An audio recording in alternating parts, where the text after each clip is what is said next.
Hi, it's Miss Pritzel, and I'm book talking a romance. Got a K-pop feel. It's definitely got K-pop in it. So it's called XOXO, and that is anybody would know. You should know that means hugs, kisses, hugs, kisses. But it's also the name of the K-pop group in this. So our main character is Jenny Go. She is Korean American. Her mother is from Korea. Her father, I believe, was born in the United States, but he is of Korean descent as well.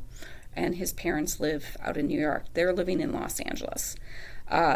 One of her, who she calls her uncle, he's not actually a blood relative, but takes the place of an uncle, runs a karaoke place. And that's where Jenny meets Juwon. I'm not going to say this correctly.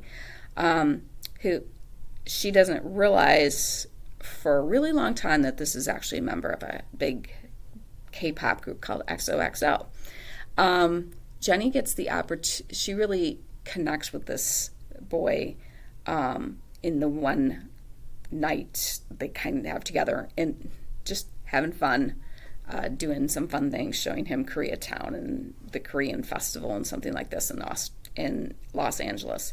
But Jenny gets the opportunity. Her mom is going back to Korea because her grandmother, who Jenny has never met, has cancer. And so her mom's going back to Korea to try and convince the grandmother to have surgery.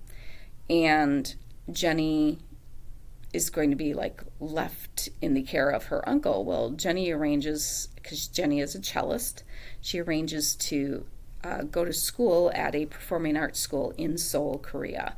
And she's able to meet up with Jiwon, and that's when she finds out that he is actually a K-pop star. And the interesting dynamic there is that K-pop stars can't really they're kind of controlled by their companies, and they can't have a relationship because the relationship is supposed to be with their bandmates and their fans. And so anything outside of that is kind of frowned upon, like a scandalous and things like that. So they kind of continue to have this, well, it's kind of off again at first because she's kind of upset at him. But it's kind of this secret romance until everything kind of explodes in the end. I really enjoy this book. It was just a feel-good read. Yes, there's conflict and everything because most books have to have conflict.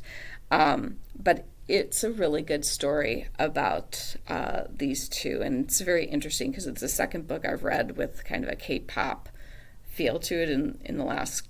The other one was more K-drama, I guess you'd say.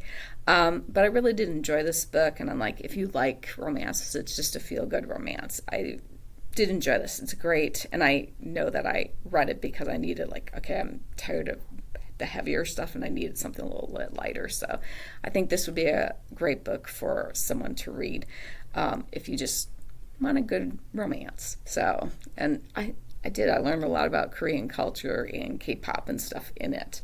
But like I said, it's the second book in about 2 weeks that I've read with that Korean. Like I said, this was more K-pop. The other one was more K-drama, which I had never heard that term specifically before.